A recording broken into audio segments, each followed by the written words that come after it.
उदगीर आणि जळकोट मतदारसंघामधून महायुतीचे 5 उमेदवार या ठिकाणी निवडून आलेले आहेत। मी त्यांचं सर्वांचंच मी मनापासून पहिल्यांदा अभिनंदन या ठिकाणी मी करतो।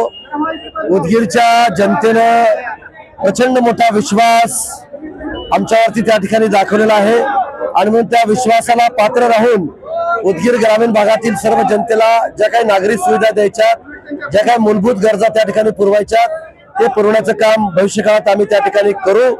सर्व उदगीर आणि जळकोट मतदारसंघातील सर्व उमेदवारांचं मी मनापासून या भागाचा आमदार म्हणून मी त्यांचं अभिनंदन या ठिकाणी करतो। आज वाढवण्यामधून रामभाऊ तिरुकेने एक ऐतिहासिक विजय त्या ठिकाणी प्राप्त करून दिला। तोगरी गटातून आमच्या ज्ञानेश्वर बिराजदारांनी खूप चांगल्या पद्धतीने विजय त्या ठिकाणी प्राप्त करून दिला। सोमनाथपूर मधून आमचे यमुनाजी भुजबळांनी सुद्धा त्या ठिकाणी चांगला प्राप्त विजय त्या ठिकाणी करून दिला आणि आमचे निडेबन मधून डॉक्टर दीपक सोमवंशी आणि खूप चांगल्या पद्धतीने विजय प्राप्त करून दिला आणि हेर मधून दीपक मटके याने सुद्धा प्रचंड ऐतिहासिक विजय त्या ठिकाणी मिळून त्या ठिकाणी दिलेला आहे आणि पंचायत समिती सुद्धा भारतीय जनता पार्टी आणि राष्ट्रवादी काँग्रेस पक्षाचं वर्चस्व त्या ठिकाणी झालेलं आहे।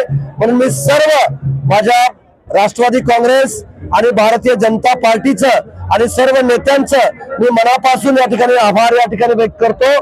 त्यांनी दाखवलेला विश्वासास या ठिकाणी मी पात्र राहून आम्ही त्या ठिकाणी काम करू आणि हा विजय माननीय आमच्या सर्वांचं दैवत माननीय अजितदादा पवार साहेब यांना मी समर्पित या ठिकाणी मी करतो आणि अमर रहे अजितदादा।